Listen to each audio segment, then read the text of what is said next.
ہم سے متعلق شکوک و شبہات پیدا ہو جاتے ہیں۔ کتنی لڑکیوں نے یہ کہا قرآن پڑھنا ضروری نہیں ہے، نماز پڑھنا ضروری نہیں ہے، پردہ کرنا ضروری نہیں ہے۔ ایسی ہزار باتیں آپ کو ٹویٹر میں مل جائیں گی، فیس بک پر مل جائیں گی، سوشل میڈیا کھول کر دیکھو۔ ایک مسلمان اسلام کے تعلق سے، رسول اکرم صلی اللہ علیہ وسلم کے تعلق سے، قرآن کے تعلق سے کیسے جو ہے شکوک و شبہات کا اظہار کرتا ہے۔ اسی طریقے سے آج مسلمان لڑکیوں کا اتنا برا حال ہو چکا ہے، وہ اپنے آپ کو مسلمان کہتے ہوئے شرماتی ہیں۔ جب ایک مسلمان لڑکی اپنے گھر سے پردہ اوڑھ کر نکلی، کہیں بھی گئی، اس کو اپنا پردہ نہیں چھوڑنا چاہیے۔ اگرچہ ایسے اسکول میں جہاں پردہ نکالنا ضروری ہے، برقع نکالنا ضروری ہے، اس اسکول میں پڑھ کر کیا فائدہ؟ اس اسکول میں پڑھ کر تو مسلمان عورت جہنم میں جائے گی، نعوذ باللہ۔ لہذا آج مسلمان اسلام کی طرف منسوب کرتے ہوئے ہچکچاتا ہے، اور مسلمان لڑکیوں کے ذہنوں میں یہ بات بیٹھ چکی ہے، جس مذہب کے ہم ماننے والے ہیں اس کو مان کر کوئی نجات نہیں ملے گی، بلکہ نجات کس میں ہے؟ ویسٹرن کلچر میں ہے۔ نجات کس میں ہے؟ فلم ستاروں کو آئیڈیل بنانے میں ہے۔ رسول اکرم صلی اللہ علیہ وسلم کی بیویوں کو نعوذ باللہ جو ہے آئیڈیل بنانے کا ان کے اندر پیدا ہی نہیں ہوتا۔ اور یاد رکھو، شریعت کو کراہت کی نگاہ سے دیکھنا، اسلامی تعلیمات کو گری ہوئی نگاہوں سے دیکھنا ایک مومن کا شیوا نہیں ہوتا۔ ایسا کون کرتا ہے؟ ایسا کرنے والا منافق ہوتا ہے۔ معزز حاضرین، آج مسلمان عورتوں کے ذہنوں میں کتنے شکوک و شبہات ہیں۔ آج آپ دیکھیں، ایک مسلمان لڑکی MBBS پڑھ رہی ہے، انجینئر کر رہی ہے، لیکن سورہ فاتحہ یاد نہیں، اس کو کوئی سورہ یاد نہیں۔ بلکہ مسلمان لڑکیوں کا اگر آپ امتحان لینا چاہیں گے تو امتحان لے لو، کتنے ایسے مسلمان لڑکیاں ہیں جن کو لا الہ الا اللہ محمد رسول اللہ بھی یاد نہیں، اگر ہے بھی تو اس کا معنی مفہوم یاد نہیں۔ خیرت نے کہہ بھی دیا لا الہ تو کیا حاصل؟ دل و نگاہ مسلمان نہیں تو کچھ بھی نہیں۔ علامہ اقبال کیا فرماتے ہیں شعر میں؟ لا الہ الا اللہ اپنی زبان سے بہت لوگوں نے پڑھا ہے، لیکن دل میں وہ کلمہ نہیں اترا تو کیا فائدہ ہے؟ معزز حاضرین، اسی طریقے سے آج مسلمان لڑکیاں ذہنی غلامی کر رہی ہیں۔ غلامی صرف اللہ کی ہوتی، غلامی رسول اللہ صلی اللہ علیہ وسلم کی نہیں بھی ہوتی۔ جیسا کہ بعض بدعتی کہتے ہیں کہ ہم محمد کے غلام ہیں، یہ بھی غلط ہے۔ اللہ کی غلامی صرف ہم کو کرنا چاہیے۔ عبداللہ کا مطلب کیا؟ اللہ کا بندہ۔ دنیا میں اللہ کے علاوہ کسی اور کی غلامی نہیں کرنا چاہیے ہم کو۔ آج ہم دیکھتے ہیں یہ مسلمان لڑکیاں اپنے جو ہے ذہن کی غلامی بن گئی ہیں۔ کیا 1947 میں ہندوستان آزاد ہو گیا، لیکن یہاں جاتے ہوئے اس نے اپنی دو چیزیں چھوڑی۔ ایک تو وہ اپنی زبان چھوڑ کے گیا، دوسرا اپنا کلچر جو چھوڑا۔ ہم دیکھتے ہیں کہ مسلمان ذہنی طور پر انگریز کا پورا غلام ہے۔ آج ہم دیکھتے ہیں پینٹ شرٹ پہننے پر، ٹائی لگانے پر سب پہنو، کوئی حرج کی بات نہیں، بس مرد پہنے ٹخنے کے اوپر، عورت پہنے مکمل طور پر چھپا رہے، بس یہ۔ لیکن آج ہم دیکھتے ہیں اسلامی تہذیب کو چھوڑ کر غیر مسلم تہذیب کے پیچھے آج جو ہے کیسے بھاگ رہی ہے امت۔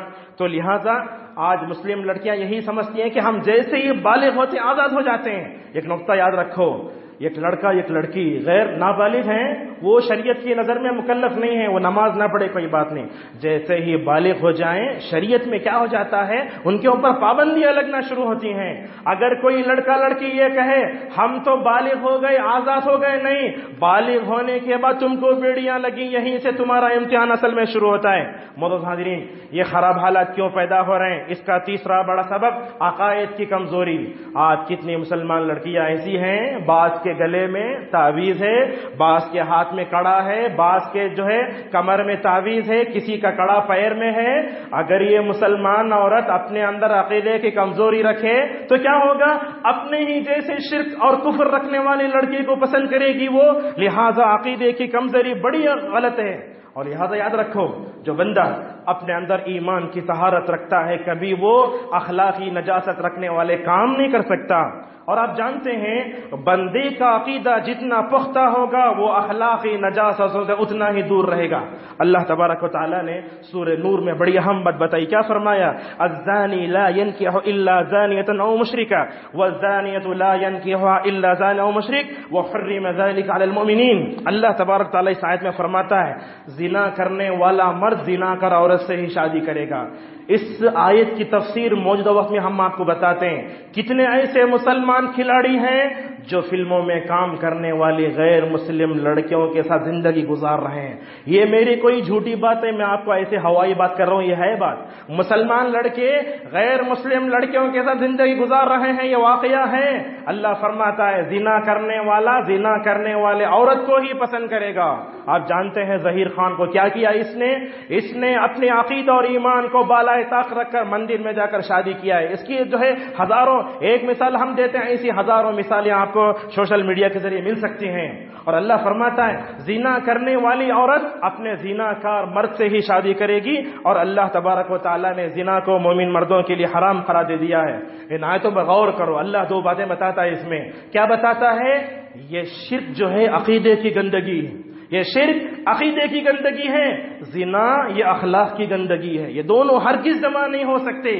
جس کا ذہن گندا ہے، جو اپنے ایمان پر باقی نہیں ہے، وہ کیا کرتا ہے؟ شرک میں مبتلا ہو کر غیر مسلموں کے حوالے ہو جاتا ہے.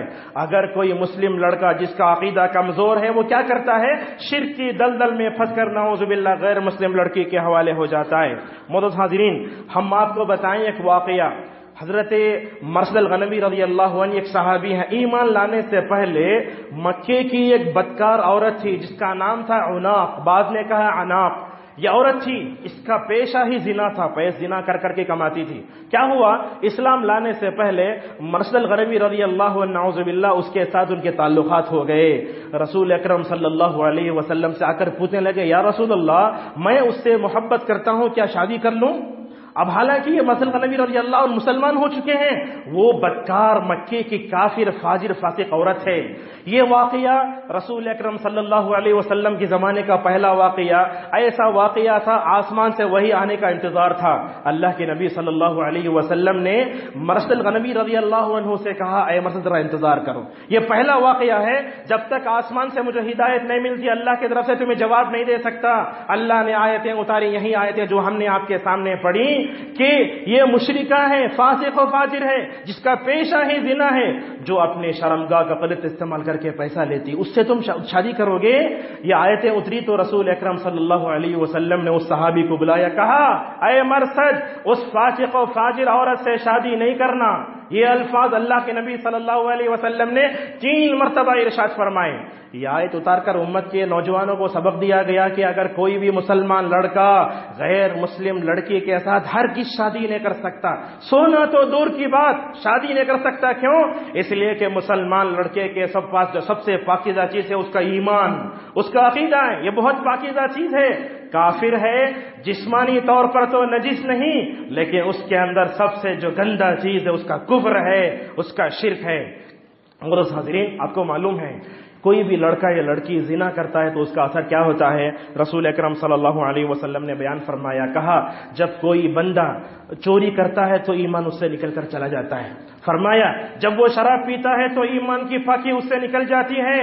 اسی طرح زنا کرتا ہے، فرمایا لا یزنی الزانی حین یزنی وہو مومن زنا کرتا ہے اس کے ایمان کی بیٹری ڈاؤن ہو جاتی ہے. فرمایا اس کا ایمان کیا ہوتا ہے؟ کمزور ہو جاتا ہے.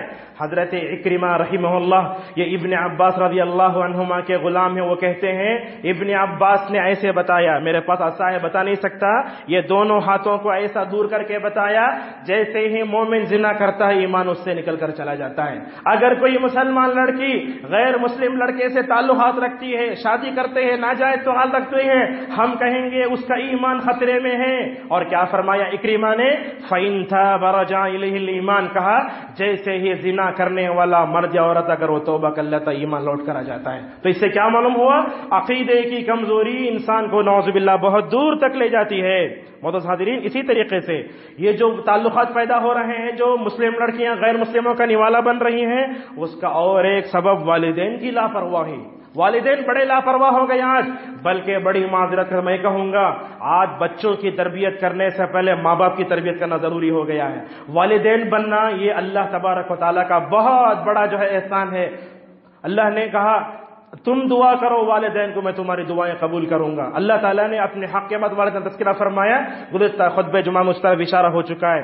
والدین غیر تربیت یافتہ، ماں جینس پینٹ پہنتی ہے، بچے کیوں نہیں پہنیں گے؟ اگر باپ داڑھی کاٹتا ہے، اس کے نوجوان بچے داڑھی کیوں نہیں کاٹیں گے؟ ماں باپ کو سب سے پہلے اپنے ذہن کی تربیت کرنا چاہیے، ان کو دیندار بننا چاہیے۔ اگر میں گالی دوں میرے بچے گالی دیں گے، میں جس نقش قدم پر چلوں بچے اسی نقش قدم پر اندھے بن کر چلیں گے۔ لہذا والدین کی لاپرواہی بہت ہو چکی ہے۔ آج دیکھو فلموں میں یہ مناظر دکھائے جاتے ہیں، اگر کوئی لڑکا گرل فرینڈ کو اپنے گھر میں لاتا ہے تو ماں باپ اس کے بچے کے پیٹ تھپکتے ہیں، اگر کوئی لڑکی بائی فرینڈ لاتی ہے تو ماں باپ اس کی پیٹ تھپکتے ہیں۔ یہ کیا کوئی منظر ہے کہ ہمارے نوجوان لڑکے جب فلموں میں ایسے مناظر دیکھیں تو کیا اپنے گھروں کو نہیں لائیں گے بلکہ نعوذ باللہ یہ کہتے ہوئے مجھے شرم محسوس ہوتی ہے، گرل فرینڈ کو بائی فرینڈ کو لا کر رات گزارنے کا ان کے گھروں میں اپنے گھروں میں اہتمام بھی ہوتا ہے۔ لہٰذا اس حد تک حالات بگڑ گئے، لہٰذا یہ چیزیں والدین جب اپنے بچوں کی تربیت میں لاپرواہی برتتے ہیں تو یاد رکھو اپنے بچے امانت ہیں، اگر ہم نے ان کی صحیح تربیت نہیں کی آپ مر جائیں گے، لیکن جب قبر میں آپ کے نامہ اعمال میں اگر کوئی چیز اضافہ کرے گی تو آپ کے نیک بچوں کی دعائیں۔ اگر ہم نے اپنے بچوں کی صحیح تربیت نہیں کی، کل اگر ہم مر گئے ہمارے حق میں دعائیں کرنے والا بھی نعوذ باللہ کوئی بھی نہیں رہے گا۔ اسی طریقے سے یہ حالات جو پیدا ہو رہے ہیں اس کا اور ایک بڑا سبب غلط اور بے مقصد تعلیم دینا۔ جیسے ہم نے کہا ہم نے اپنی بچیوں کو کانوینٹ میں عیسائیوں میں بس اسکول چلے جا بس بچے اسکول چلے گئے، بس کیا پڑھ رہے ہیں، ان کا ذہن کیا بن رہا ہے، ان کا عقیدہ کیا ہو رہا ہے، ان کے اخلاق کا جنازہ نکل رہا ہے، کبھی ہم نے نہیں دیکھا۔ لہذا غلط بے مقصد تعلیم دینا، یہ آپ اپنے بچوں کو تعلیم دو، کون سی تعلیم دو؟ وہ تعلیم دو جو تمہاری بیٹی کو اپنے رب کی معرفت کی طرف لے جائے، اپنی بچی کو اللہ سے کے سامنے دن میں 5 مرتبہ نماز پڑھنے کا طریقہ سکھاؤ، ایسی تعلیم دو چل کر ہم بچوں کو یہ کر سکتے ہیں۔ لہذا اپنی بچیوں کو بڑی بڑی ڈگریاں، کچھ ماں باپ ہیں ہم اپنے بچے کلکٹر بناتے ہیں، جب کلکٹر بنے گی تو کیا ہوگا؟ غیر مسلموں سے ہاتھ ملنے کا مسئلہ آئے گا، یہ بھی تو سوچنا چاہیے۔ تو ہم بے مقصد اگر تعلیم دیں گے، اور یہ بات یاد رکھیں آپ، آج دنیا میں تعلیم جو آج آ رہی ہے یہودیوں کا طریقہ ہے، نصرانیوں کا طریقہ ہے، غیر مسلموں کا طریقہ ہے۔ ہم اپنے بچوں کو بڑے دھڑلے سے بولتے ہیں انٹرنیشنل اسکول ہے جہاں ہمارے بچے کی فیس جو ہے 3.5 لاکھ ہے، 3.5 لاکھ کی تعلیم پڑھا کر آپ نعوذ باللہ اپنے بچے کو جہنمی بنا رہے ہیں۔ یہ کون سا کمال کیا آپ نے؟ لہذا بے مقصد تعلیم مت دو، یہ سب سے اہم ہے۔ محترم حاضرین، اسی طریقے سے یہ حالات جو پیدا ہو رہے ہیں اس کا بڑا سبب اسکول، کالجز، یونیورسٹیوں کا آزادانہ ماحول۔ اپنے بچوں کو ہم نے ایسے نہیں بنایا جہاں کہیں بھی وہ غلط دیکھیں فوراً کیا کریں، اپنے بچے کو مکمل طور پر یہ کریں۔ اپنے بچوں کی صحیح تربیت کیسے کرنا چاہیے ایک واقعہ ہم بتاتے ہیں۔ ہمارا ایک واقعہ، میرا اپنا واقعہ بتاتا ہوں کہ ایک بچہ ہے جو ہم نے اس کو بتایا کہ جھوٹ نہیں بولنا چاہیے، کبھی جھوٹ نہیں بولنا چاہیے۔ جیسے ہی وہ اسکول گیا تو دیکھتا ہے کہ اس کی جو ہے ٹیچر جھوٹ بول رہی ہے، بچہ کہتا ہے جھوٹ نہیں بولنا چاہیے۔ دیکھو غیر مسلم عورت جب کسی مسلمان لڑکے سے یہ سنتی ہے کہ جھوٹ بولنا گناہ کبیرہ ہے تو وہ اس چھوٹے ننھے منھے بچے کی زبان سے جھوٹ نہیں بولنا یہ الفاظ سن کر وہ اسلام کا مطالعہ کرنے لگتی ہے۔ ایسے ہونا چاہیے کہ ہم اپنے بچوں کی ایسی تربیت کریں جن کے پاس بھی پڑھے مکمل طور پر ان کو اسلام کی کرنے کو کر لے جگہ۔ اور اسی طریقے سے ہم دیکھتے ہیں تعلیم کا میدان، تہذیب کا میدان، ہمارا ذہن، ہمارا قلب، ہماری فکر، ان تمام پر ویسٹرن کلچر کا اثر ہے۔ آج مسلم لڑکیوں کا لباس دیکھو، پردہ ہٹا تو جینس پینٹ نظر آتی ہے، ان کے چپل اتنے اونچے، حالانکہ گڈی ہے اتنے چپل پہن لی ہے، ان کا کپڑا اور ان کی چال چلن، ان کا دماغ تو نعوذ باللہ پورا مغربانہ، اسلام سے انہیں کچھ لینا دینا نہیں ہے۔ کچھ عورتیں ایسی بھی ہم نے دیکھا ہاتھوں میں پورا گلوز، پورا مکمل طور پر جو ہے چھپا کر، جسم کا رتی برابر حصہ بھی نظر نہیں آ رہا ہے، لیکن نعوذ باللہ اندر جو ہے ہیڈ فون رکھ کر گانے سن رہی ہے۔ کیا آپ لوگوں کو دیوانہ بنا رہے ہیں؟ یاد رکھو حیا صرف آنکھ کی نہیں ہوتی، حیا دل کی بھی ہوتی ہے، یہ پیدا کرنے کی بہت ضرورت ہے۔ محترم حاضرین، اسی طریقے سے یہ حالات کیوں پیدا ہو رہے ہیں، اس کا ایک بڑا سبب سوشل میڈیا کے برے اثرات، یہ بہت اہم ہے، بلکہ میں کہتا ہوں کہ میرے پورے خطبے کا خلاصہ اسی میں ہے۔ کیا ہے؟ What's app. اپنے چھوٹے بچیوں کو شادی سے پہلے اللہ کے لیے اینڈرائڈ فون موبائل مت دلاؤ. یہ ہماری آپ کو نصیحت ہے. ہرگز مت دلاؤ فون. اگر آپ دلائیں گے تو کیا ہوگا؟ اپنی بچی کی عزت 400 روپے میں آپ بیچ رہے ہیں. یہ ہو رہا ہے. واٹس ایپ، ٹیلی گرام یہ بھی آیا، اس میں بھی ٹویٹر اور سب سے بڑھ کر فیس بک. اس میں کیا کیا نہیں ہوتا ہے. ایک لڑکا لڑکی کے روپ میں آتا ہے، میں کہتا ہوں میرا نام زرینہ ہے، حالانکہ اس کا نام ارشد ہوتا ہے. کوئی لڑکی اپنے لڑکے کا اپنے جو ہے لڑکا بول کر آتی ہے، نعوذ باللہ. اس پر کتنے دوستیاں ہوتی ہیں.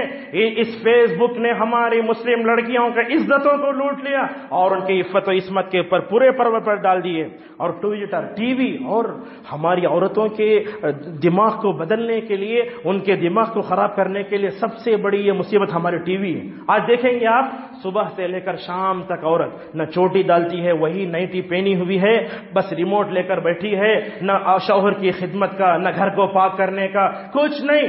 بس ایک سیریل دن میں 3 مرتبہ آیا ہے، اس کو دیکھا. بھلا بتاؤ ان سب کو دیکھ کر ہماری عورتوں کے اوپر کیا اثر ہوگا؟ اس کے گود میں پلنے والے بچے کیا بنیں گے؟ یہ بہت بڑی مصیبت ہے. اور فلمیں، سیریل، ان تمام چیزوں نے ہماری عورتوں کو بہت ناکارہ بنا کے رکھ دیا ہے. عید کا موقع آتا ہے، مسلم لڑکیاں فلم کا نام بول کر 2015 کی فلم میں وہ ہیروئن وہ کپڑا پہننا، وہ کپڑا مجھے ہونا. جب اس کے سوچنے کا انداز ایسا ہے تو بھلا بتاؤ اپنے بچوں کو کیا بنائے گی وہ؟ لہذا سوشل میڈیا کا استعمال، اور نعوذ باللہ ہر لڑکی کے ہاتھ میں فون. آج آپ دیکھیں گے جھاڑنے والے کے ہاتھ میں بھی فون ہے. لڑکی نابالغ ہے، اس کو فون کی کیا ضرورت ہے؟ ہم آپ کو نصیحت کرتے ہیں، اگر آپ عورتوں کے پاس موبائل رکھنا چاہتے ہو، کی پیڈ کا فون رکھو. ایسا فون مت رکھو جس کی وجہ سے اس میں واٹس ایپ آتا فلاں آتا ہو. نہیں، اگر رکھتے بھی ہیں تو کڑی نظر رکھنا چاہیے. یہ بہت اہم ہے.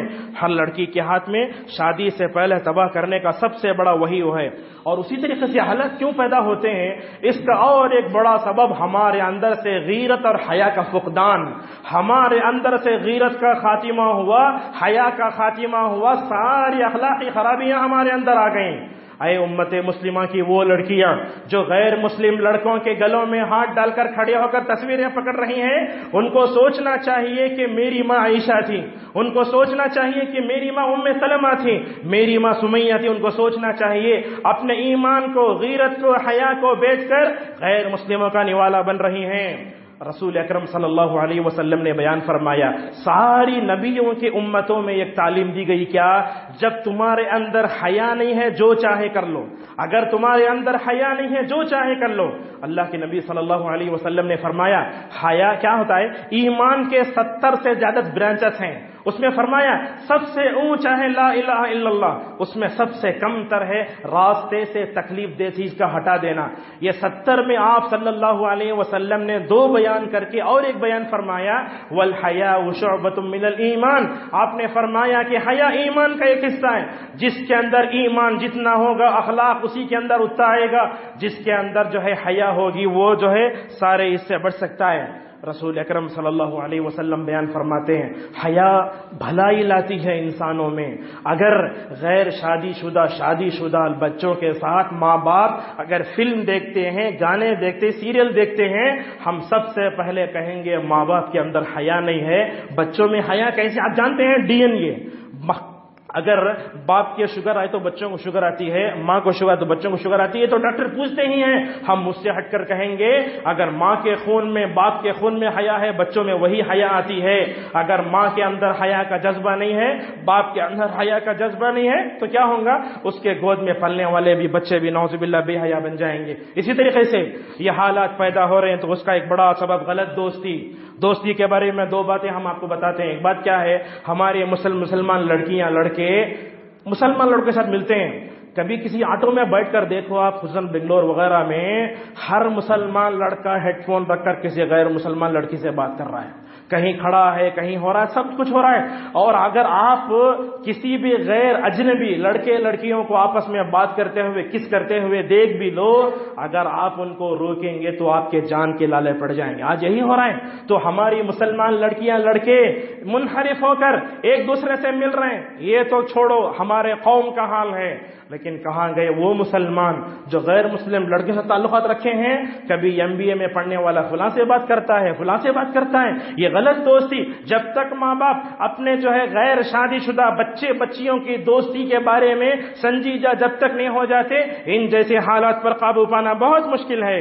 اسی طریقے سے اور ایک سبب ہے، وہ کیا ہے؟ مال کی کثرت۔ جس گھر میں مال زیادہ آیا لڑکیاں غارت ہو گئیں۔ یہ بہت اللہ کے نبی نے فرمایا ہر امت کے لیے ایک فتنہ، میری امت کا سب سے بڑا فتنہ مال ہے۔ ہم نے کیا کیا؟ گھر میں وائی فائی کا انتظام کرایا۔ ہونا تو کیا چاہیے؟ گھر میں قرات آئے، بیان آئے، سب آئے، لیکن وہ مفت میں وائی فائی دشمن نے دیا تو ہماری بیٹیاں کیا کرتی ہیں؟ راتوں میں کمروں میں بند ہو کر نعوذ باللہ ان کا ذہن زنا میں چلا جاتا ہے۔ اللہ تبارک و تعالیٰ جو دنیاوی آسمان پر آتا ہے اس وقت بھی وہ گناہ میں مبتلا رہتے ہیں۔ بھلا بتاؤ، اللہ تبارک و تعالیٰ اپنے بندوں کو معاف کرنے کے دنیاوی آسمان پر آتا ہے، ایسے وقت میں امت مسلمہ کے لڑکے لڑکیاں نعوذ باللہ زنا میں فلم دیکھتے رہیں، اللہ تعالیٰ کو یہ عذاب پسند آئے گی؟ ایک ایسے وقت میں جس میں گناہ معاف ہو رہے ہوں، ایک ایسے وقت میں جس میں گناہوں کے لیے توبے کا دروازہ کھول دیا گیا ہو، اگر کوئی بندہ ایسے وقت میں امت مسلمہ کے نوجوان لڑکے لڑکیاں اگر گناہوں کے سمندر میں ڈوبے ہوئے ہوں تو اللہ تبارک و تعالیٰ کیسے معاف کرے گا؟ اسی طریقے سے اور ایک سبب ہے، اپنے انجام اور اپنے مستقبل کی انہیں فکر نہیں ہے۔ آج جو مسلمان لڑکی غیر مسلم کے حوالے ہو رہی ہے، کوئی بھی مسلمان لڑکا غیر مسلم لڑکی کے حوالے ہو رہا ہے، اگر مان بھی لیا جائے دونوں شادی کر لیے، بچے ہوئے تو کیا مسلمان ہوں گے؟ کافر ہوں گے؟ ان کا حال کیا ہوگا؟ نعوذ باللہ، کہیں ایسا نہ ہو کہ بڑے ہو کر وہ بھی لو میرج کر لیں اور اپنے مذہب کی تفریق کیے بغیر نعوذ باللہ بھیڑیے بن جائیں، کیا حال ہوگا؟ ہم نے اگر ان مسلمان لڑکیوں کو نہیں بچایا، ان کے گودوں میں پلنے والے بچے بھی نعوذ باللہ غیر مسلم بن جائیں گے۔ محترمین، یہ تو جو ہے یہ تو اسباب ہوئے۔ حل کیا ہے؟ ایک 5 منٹ بیان کر کے اپنی بات کو ختم کریں گے۔ اس کا علاج کیا؟ یہ خون کے آنسو رلانے والا وقت ہے۔ کیا ہے کرنا چاہیے ہمیں؟ لڑکیوں کو دنیاوی تعلیم کے ساتھ ساتھ دینی تعلیم دو، اپنے بچوں کو گھر میں قرآن پڑھاؤ، بچیوں کو گھر میں قرآن پڑھاؤ۔ یہ بات یاد رکھو، اپنے بیٹیوں کو بغیر ضرورت کے گھر کے باہر مت بھیجو۔ بازو گھر خالہ کا ہے، ادھر ماموں کا نہیں۔ ماں باپ کو اتنا سنجیدہ ہونا چاہیے اپنے بچیوں کے بارے میں، بازو گھر بھی اگر جانا ہے تو برقع اوڑھ کے جائے، ساتھ میں جائے۔ اور ہم دیکھتے ہیں کہ بچیوں کو بڑے ہو جاتے ہیں، آٹو میں بٹھا کر بھیج دیا جاتا ہے، پورا ڈرائیور مزہ لیتا ہے۔ یہ سب چیزیں نعوذ باللہ ایسی چیزیں پیدا ہو رہی ہیں۔ تو لڑکیوں کو دنیاوی تعلیم کے ساتھ ساتھ دینی تعلیم دی جائے، ایک بات تو یہ۔ دوسری بات یہ ہے، جہاں جہاں کالجز میں ماحول برا ہے تو ہم اپنے بچوں کی صحیح تربیت کریں، اپنے ان کے اندر غیرت اور حیا پیدا کریں۔ رسول اکرم صلی اللہ علیہ وسلم نے بیان فرمایا کہ حیا ایمان کا ایک حصہ ہے۔ چند نام لیتے ہیں آپ، یہ نام غور سے سنیے آپ۔ حضرت یوسف علیہ السلام، ہم کو نوجوانوں کو یوسف کا قصہ ضرور پڑھنا چاہیے۔ عزیز مصر کی بیوی جب دروازہ بند کرنے کے بعد پیچھے سے ان کو پکڑی تو یوسف بھاگے نہیں کیا؟ ہمارے مسلمان نوجوانوں کو سوچنا چاہیے ہم بھی انشاءاللہ یوسف کی طرح بنیں گے، یوسف کی طرح بھاگ جاؤ۔ یاد کرو یوسف کو، یوسف کہنے لگے اے رب یہ عورت میرے پیچھے پڑ رہی ہے، مجھے جیل کی سلاخیں دیکھنا پسند ہے مگر عورتوں کے فتنے میں گرفتار نہیں ہوتا۔ کیا کوئی نوجوان ہے؟ کیا ہمارے نوجوانوں کو یوسف کا نام بھی معلوم ہے؟ یہ سوچنے کی ضرورت ہے۔ آج ہماری عورتوں کو مریم کی حیا اپنے اندر پیدا کرنے کی ضرورت ہے۔ مریم علیہ السلام بیت المقدس کے جو ہے محراب میں بیٹھی ہوئی ہیں، حضرت جبرائیل آئے۔ جبرائیل کیوں آئے؟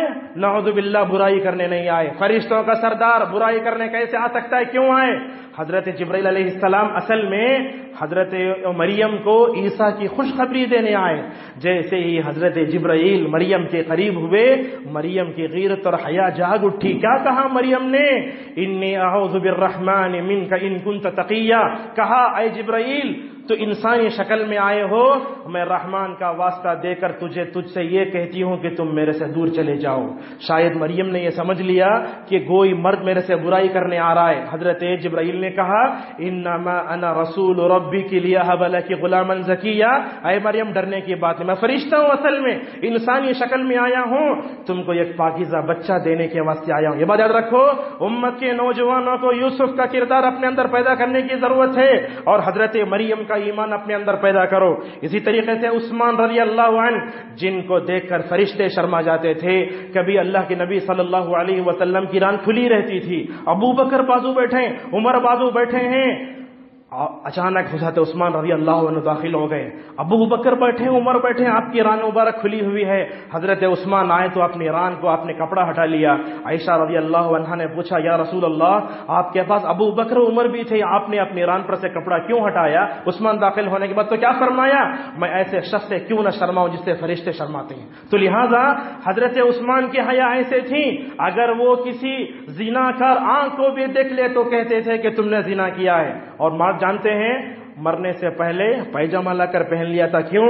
اگر دشمن ان کو نہ مارے تو کہیں ران نہ کھل جائے. تو حضرت عثمان رضی اللہ عنہ اور محمد بن قاسم کے بارے میں آپ نے سنا ہوگا, یہ بڑا نوجوان بنو امیہ کے زمانے کا, بولتے ہیں ہندوستان بھی آیا ہے. جب وہ اپنے فوج کے کمانڈر ہوتے تھے, کھڑے ہو کر راتوں میں پورے فوج کو لے کر تہجد کی نماز پڑھتے تھے.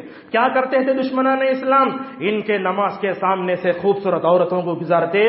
کیا محمد ابن قاسم کا ایمان ذرہ برابر ہی ان کی نماز میں فرق نہیں آتا تھا؟ نعوذ باللہ. آج ہمارے نوجوانوں کا کیا حال ہے, جس لڑکی سے لو کرتا ہے اس کا فون سامنے رکھ کر نماز پڑھتا ہے, جیسے ہی کال آتا ہے تو پوری فکر اللہ کے بجائے اس لڑکی کی طرف چلے جاتی ہے. معزز حاضرین, ہمارے سلف کیسے تھے, اگر خواب میں بھی اگر کسی اجنبی عورت کو دیکھ لے تو اپنا چہرہ پھیر لیتے تھے. یہ فضیل ابن عیاض رحمہ اللہ کہتے ہیں, جیسے ہی میں نے اپنے خواب میں اجنبی عورت کو دیکھا تو اپنا چہرہ پھیر لیا. ان کا ایمان اپنے اندر پیدا کرنے کا. اور یاد رکھو, اللہ کا خوف جب تک پیدا نہیں کریں گے ہماری مسلم لڑکیوں کو غیر مسلموں کے نوالے سے نہیں بچا سکتے.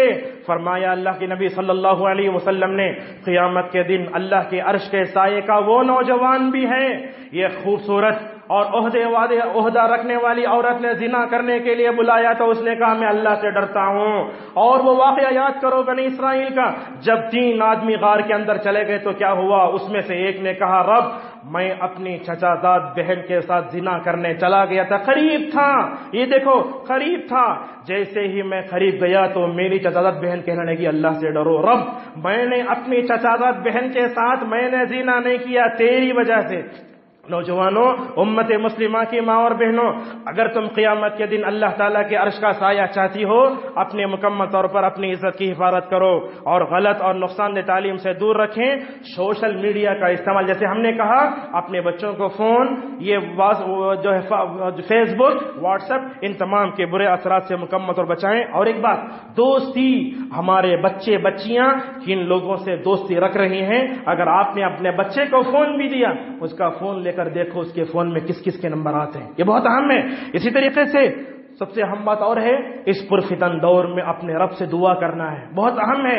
وہ اللہ تعالیٰ ماں باپ کی دعا کو قبول کرتا ہے. فرمایا 3 لوگوں کی دعائیں کبھی رد نہیں ہوتی. اللہ نے کتنا بڑا اعزاز دیا والدین کو. آج اگر ہمارے گھروں میں بیٹیاں پیدا ہو جائیں, بالغ ہو جائیں, ماں باپ کو چاہیے کہ تہجد میں اٹھ کر اپنے بیٹیوں کی عصمت و عصمت کے لیے دعا کرے, رب میری بیٹی کو اس پرفتن دور میں میری بیٹی کی حفاظت فرما. اور اپنی نفسانی خواہشات سے مکمل طور پر یہ کرو اور اپنا عقیدہ پختہ بناؤ. عقیدہ پختہ بناؤ گے, غیر مسلم لڑکیوں سے نہیں بھاگو گے. اور آخری بات, آج مسلمان لڑکیوں کی ان تمام فتنوں سے اگر ہم بچانا چاہتے ہیں, ان کے ذہنوں میں جو گندے فلموں میں کام کرنے والے کھلاڑیاں ہیں, ان تمام کو ان کے ذہنوں سے, ان کے خون سے, ان کی ہڈیوں سے کھینچ کر ان کے اندر صحابیات, ازواج مطہرات کے کردار کو ان کے اندر جو ہے مکمل طور پر رکھنے کی ضرورت ہے. والدین کو چاہیے کہ وہ اپنے گھروں میں بیٹیوں میں کبھی عائشہ کا قصہ سناؤ, کبھی ام سلمہ کا قصہ سناؤ, سیرت صحابیات پڑھ کر ان کا ایسا قصہ سناؤ کہ کوئی بھی فتنہ ان کے سامنے آ جائے تو سیرت صحابیات کو ڈھال بنا کر مکمل طور پر اپنے آپ کو بچا لیں. بہرحال خطبہ بہت لمبا ہوا, ہم یہیں اس کو روکتے ہیں. اللہ تبارک و تعالیٰ سے ہماری دعا ہے کہ رب امت مسلمہ میں جو مسلمان لڑکیاں غیر مسلموں کے حوالے ہو رہی ہیں, اللہ تعالیٰ ان کی حفاظت فرمائے. اللہ تعالیٰ ہمیں اپنی عورتوں کی, لڑکیوں کی, بچیوں کی صحیح طور سے تربیت کرنے کی توفیق عطا فرمائے. رب ہم مردوں میں یوسف کا جیسا ایمان پیدا فرما. پروردگار امت مسلمہ کی عورتوں میں حضرت عائشہ اور حضرت آسیہ, ام سلمہ اور اسی طریقے سے جو ہے حضرت مریم رضی اللہ علیہ السلام کا جو ہے ایمان اور حیا پیدا فرما. پروردگار بے حیائی کے اس ماحول میں اپنی عزت کی, اپنی نگاہوں کی حفاظت کرنے کی توفیق عطا فرما. وآخر دعوانا الحمدللہ رب العالمین. الحمد لله على إحسانه والشكر له على توفيقه وامتنانه وأشهد أن لا إله إلا الله وحده لا شريك له تعظيما لشانه وأشهد أن محمدا عبده الداعي إلى رضوانه صلى الله عليه وعلى آله وصحبه وسلم تسليما كثيرا. أعوذ بالله من الشيطان الرجيم. إن الله وملائكته يصلون على النبي يا أيها الذين آمنوا صلوا عليه وسلموا تسليما. اللهم صل على محمد وعلى محمد كما صليت على إبراهيم وعلى آل إبراهيم إنك حميد مجيد. اللهم بارك على محمد وعلى محمد كما باركت على إبراهيم وعلى آل إبراهيم إنك حميد مجيد. اللهم احفظ نساءنا ونساء المسلمات. اللهم وفقنا للستر والحياء والحشمة. اللهم احفظ شبابنا وفتياتنا يا ذا الجلال والإكرام. أعوذ بالله من الشيطان الرجيم. إن الله يأمر بالعدل والإحسان وإيتاء ذي القربى وينهى عن الفحشاء والمنكر والبغي يعظكم لعلكم تذكرون. فاذكروا الله يذكركم واشكروه على نعمه يزدكم ولذكر الله أكبر والله يعلم ما تصنعون.